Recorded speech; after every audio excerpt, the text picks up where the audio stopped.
Praise the Lord. Welcome to Kids Bible School. Hello kids. ఎలా ఉన్నారు అందరూ? ఈరోజు మన పాఠాన్ని స్టార్ట్ చేసుకుందామా? ఈరోజు మనం నేర్చుకోబోయే పాఠము పునరుద్ధానం యొక్క 7 వరుసలు 2వ భాగము. ఈ భాగంలో మనము పునరుద్ధానములో ఉన్న మొదటి 5 వరుసలను గురించి వివరముగా తెలుసుకుందాము. ఈ 5 వరుసల్ని మొదటి పునరుద్ధానం అని పిలువబడుచున్నది. ఇక మొదటి వరుస మనము చూచినట్లయితే పునరుద్ధానం యొక్క మొదటి వరుస మన ప్రభు అయిన యేసుక్రీస్తు ఉన్నాడు. వేద గ్రంథంలో కొన్ని వచనములు ప్రభు అయిన యేసుక్రీస్తుని గురించి ఏమని సెలవిస్తున్నది అంటే 1 కొరింథీయులకు రాసిన పత్రిక 15వ అధ్యాయము 20వ వాక్యం మనం చదువుకున్నట్లయితే ఆయన పాపము ఎరుగనివాడు అని వ్రాయబడి ఉన్నది. అదే విషయాన్ని 2 కొరింథీయులకు రాసిన పత్రిక 5వ అధ్యాయము 21వ వాక్యంలో కూడా వ్రాయబడి ఉన్నది. ఆయన పాపము చేయలేదు అని 1 పేతురుకు రాసిన పత్రిక 2వ అధ్యాయము 22వ వాక్యంలో వ్రాయబడి ఉన్నది. ఆయన యందు పాపం ఏమీ లేదని 1 యోహానుకు రాసిన పత్రిక 3వ అధ్యాయము 5వ వాక్యంలో రాయబడి ఉన్నది. ఆయన పవిత్రుడును నిర్దోషియు నిష్కల్మషుడై ఉండెనని హెబ్రీయులకు రాసిన పత్రిక 7వ అధ్యాయము 26వ వాక్యంలో వ్రాయబడి ఉన్నది. ఆయన పరీక్షింపబడి శోధింపబడి యథార్థవంతుడుగా కనబడినని హెబ్రీయులకు రాసిన పత్రిక 4వ అధ్యాయము 15వ వాక్యంలో వివరంగా వ్రాయబడి ఉన్నది. కాబట్టి ఇంత పరిశుద్ధుడును ప్రభు అయిన యేసుక్రీస్తు ఆయన మన పాపముల నిమిత్తము మన దోషముల నిమిత్తము శ్రమపరచబడి సిలువ యందు ఆయన కొట్టబడి సిలువ మరణం చెంది ఆయన వాగ్దానం చేసిన రీతిగా పునరుద్ధానుడై 3వ దినమున లేచి ఉన్నాడు. కాబట్టి దీనినే పునరుద్ధానంలో మొదటి వరుసగా పిలువబడుచున్నది. పునరుద్ధానం యొక్క 2వ వరుసలో మహిమగల సంఘము కనబడుచున్నది. 1 కొరింథీయులకు రాసిన పత్రిక 15వ అధ్యాయము 23వ వాక్యంలోను ఎఫెసీయులకు రాసిన పత్రిక 5వ అధ్యాయము 25వ వాక్యం నుంచి 27వ వాక్యం వరకు చదువుకున్నట్లయితే వీరు క్రీస్తునందు సంపూర్ణులు అని కొలొస్సీయులకు రాసిన పత్రిక 1వ అధ్యాయము 28వ వాక్యంలో వ్రాయబడి ఉన్నది.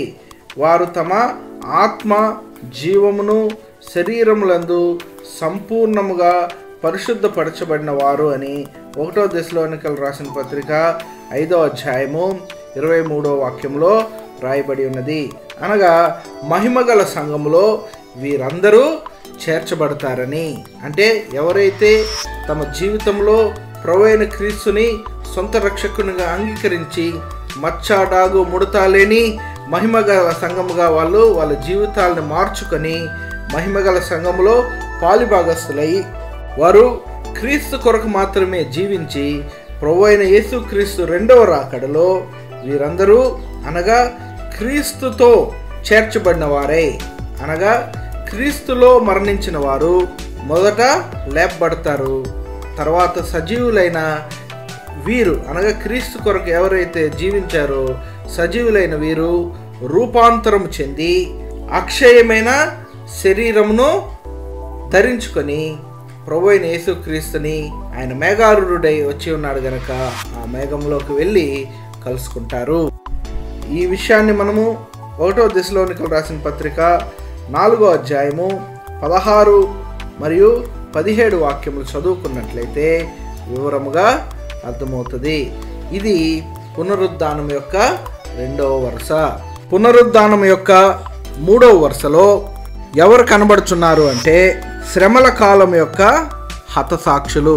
ప్రకటన గ్రంథము 7వ అధ్యాయము 9వ వాక్యం నుంచి 14వ వాక్యం వరకు చదువుకున్నట్లయితే, అలాగే 14వ అధ్యాయము 14వ వాక్యం నుంచి 16వ వాక్యం వరకు చదువుకున్నట్లయితే ఈ శ్రమల కాలమందు క్రీస్తు కొరకు స్థిరముగా నిలబడిన వారు అనగా మహిమపరచబడిన సంఘము ప్రభు అయిన యేసుక్రీస్తు రహస్య రాకడలో కొనుబోబడిన తర్వాత ఎవరైతే చేయి విడిచబడతారో వారందరూ ఈ శ్రమల కాలమందు క్రీస్తు కొరకు శ్రమపడి హతసాక్షులుగా మరణిస్తారు. మత్తయి సువార్త 25వ అధ్యాయము 1వ వాక్యం నుంచి 10వ వాక్యం వరకు మనం చదువుకున్నట్లయితే అక్కడ ఒక ఉపమానంలో ప్రభువైన యేసుక్రీస్తు తన పెళ్లి కుమార్తెతో వచ్చినప్పుడు ఆయనని ఎదుర్కొనుటకు వెళ్ళినటువంటి బుద్ధిగల కన్యకలను ఈ హతసాక్షులు సూచించుచున్నారు. మొదట 3.5 సంవత్సరాల శ్రమల కాలం అంతంలో ప్రభువైన యేసుక్రీస్తు ఈ హతసాక్షులను చేర్చుకొనుటకు మేఘములో ప్రత్యక్షమగును. అప్పుడు వీరందరూ ఆయనతో పాటు కొనిపోబడతారు. పునరుద్ధానం యొక్క 4వ వరుస. ఈ వరుసలో మనకు 2 సాక్షులు కనబడతారు. ప్రకటన గ్రంథము 11వ అధ్యాయము 3వ వాక్యం నుంచి 12వ వాక్యం వరకు చదువుకున్నట్లయితే హానోకు, ఏలియా అని 2 సాక్షులు 2వ 3.5 సంవత్సరముల మహాశ్రమల కాలమందు ఈ భూమి మీదకి తీసుకొని రాబడతారు. వారు ఇక్కడ యేసుని గురించి సువార్తను ప్రకటిస్తారు. వీరు పాత నిబంధన పరిశుద్ధులై ఉన్నారు. అలాగే వీరు చావుని రుచి చూడకుండా ప్రభు యొద్దకు సజీవముగా చేర్చబడినవారు. వీరు ఈ మహాశ్రమల కాలమందు భూమి మీదకి తీసుకొని రాబడి యేసు నిమిత్తము అంత్యక్రీస్తు దగ్గర మరణము పొందుతారు. అంత్యక్రీస్తు అనగా క్రీస్తు విరోధి వీరిని చంపించిన తర్వాత 3.5 రోజులు వీరి శరీరములు అలా భూమి మీద పడి ఉంటాయి. 3.5 రోజుల తర్వాత వీరు అక్షయులై తిరిగి క్రీస్తు యొద్దకు చేర్చబడతారు. వీరు పాత నిబంధన యొక్క ప్రథమ ఫలముగా మార్చబడతారు. ఇక పునరుద్ధానం యొక్క 5వ వరుస. ప్రకటన గ్రంథము 11వ అధ్యాయము 18 మరియు 19 వాక్యములు చదువుకున్నట్లయితే, అలాగే 6వ అధ్యాయము 9వ వాక్యం నుంచి 11వ వాక్యం వరకు మనం చదువుకున్నట్లయితే ఈ పునరుద్ధానపు 5వ వరుసలో పాత నిబంధన పరిశుద్ధులందరూ సాధారణమైన హతసాక్షులను 7 సంవత్సరముల శ్రమల కాలము అంతమందు ప్రభువైన యేసుక్రీస్తును ఆయన పరిశుద్ధులందరినూ భూమి మీద 1000 సంవత్సరములు పరిపాలన చేయుటకు దిగి వచ్చినప్పుడు వీరు పునరుద్ధానము చెందుతారు. అప్పుడు ప్రతి నేత్రము ప్రభువైన యేసుక్రీస్తుని తేరి చూస్తుంది.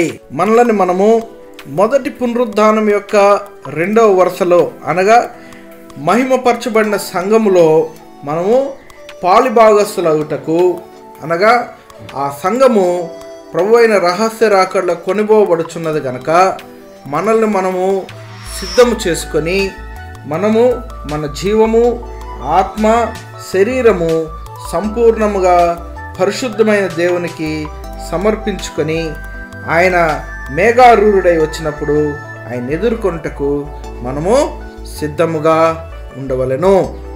ఇదండి మొదటి పునరుద్ధానంలోని 5 వరుసల గురించినటువంటి చిన్న వివరణ. ఆఖరి 2 వరుసల గురించి తరువాయి భాగంలో మనము వివరముగా తెలుసుకుందాము. Praise the lord.